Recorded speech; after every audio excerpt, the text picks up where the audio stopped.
আমরা তো কোনো বিষয়ে অসন্তুষ্ট নই, আমরা পজিটিভলি সবার সাথে কোঅপারেট করছি। কেয়ারটেকার সরকার ইন প্লেস হয় এবং স্বাধীনভাবে যদি নির্বাচন কমিশন কাজ করতে পারে এবং ফ্রি ফেয়ার একটা নিউট্রাল ইলেকশন যদি আমরা এনশিওর করতে পারি, থ্রু প্র্যাকটিসেস এই ডেমোক্রেটিক ইনস্টিটিউশনগুলো স্ট্রেনদেন হবে, সাংবিধানিক ইনস্টিটিউশনগুলো স্ট্রেনদেন হবে। অনেক বিষয় আছে, এগুলো কম্পাইল করে বলবো। আমরা তো আলাপ আলোচনাতে বিশ্বাস করি। আমরা আমাদের মতামত দিয়েছি, ওনারা ওনাদের মতামত দিয়েছে এবং বাকি যারা স্টেক হোল্ডার আছে তাদের মধ্যে ওনারা বলেছেন যে দুইটা বিষয়ে মোটামুটি প্রায় সব মেজর স্টেক হোল্ডাররা একমত হচ্ছেন, যেটা অর্থ বিল এবং আস্থা ভোট।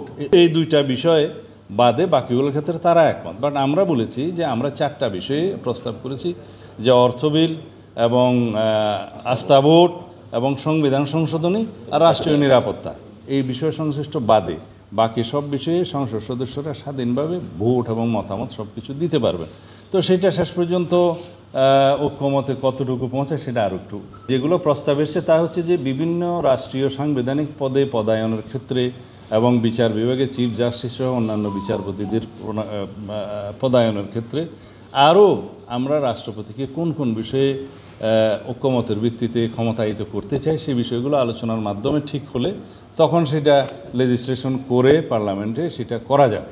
আমরা তো কোনো বিষয়ে অসন্তুষ্ট নই, আমরা পজিটিভলি সবার সাথে কোঅপারেট করছি এবং আমরা যেটা রাষ্ট্রের জন্য কল্যাণকর, জনগণের জন্য কল্যাণকর এবং ভবিষ্যতে যে একটা সুষ্ঠু গণতান্ত্রিক এবং শক্তিশালী কাঠামো দাঁড় করানোর জন্য আমরা সর্ববিষয়ে সহযোগিতা করে যাচ্ছি। মেইন বিষয় হচ্ছে যদি কেয়ারটেকার সরকার ইন প্লেস হয় এবং স্বাধীনভাবে যদি নির্বাচন কমিশন কাজ করতে পারে এবং ফ্রি ফেয়ার একটা নিউট্রাল ইলেকশন যদি আমরা এনশিওর করতে পারি, থ্রু প্র্যাকটিসেস এই ডেমোক্রেটিক ইনস্টিটিউশনগুলো স্ট্রেনদেন হবে, সাংবিধানিক ইনস্টিটিউশনগুলো স্ট্রেনদেন হবে। এইভাবেই একটা কিন্তু গ্র্যাজুয়াল প্র্যাকটিসের মধ্য দিয়ে গণতান্ত্রিক প্রতিষ্ঠানগুলো গড়ে ওঠে এবং রাষ্ট্র একটা শক্ত ভিত্তির উপরে দাঁড়ায় এবং ডেমোক্রেসিটা ফাংশন করতে শুরু করে। সেটা ওভারনাইট হবে না। ভাগ তৈরি করার বিষয়ে আসলে প্রয়োজন নেই। এই প্রভিশনগুলো এক্সিস্টিং কনস্টিটিউশনের বিভিন্ন আর্টিকেলের পরে সংযুক্ত করা যায়।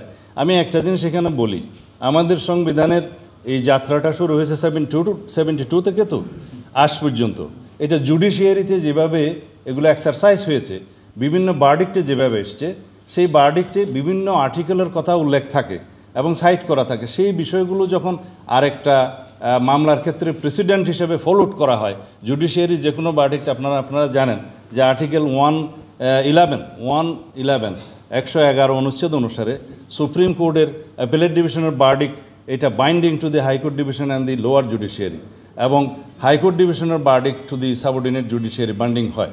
এই সমস্ত ক্ষেত্রে কনস্টিটিউশনাল প্রশ্নে যখন কোনো মামলা হয় অথবা অন্য কারণে যখন কনস্টিটিউশনের আর্টিকেলগুলো উদ্ধৃত হয়, এগুলো বার্ডিক্টে উল্লেখ থাকে।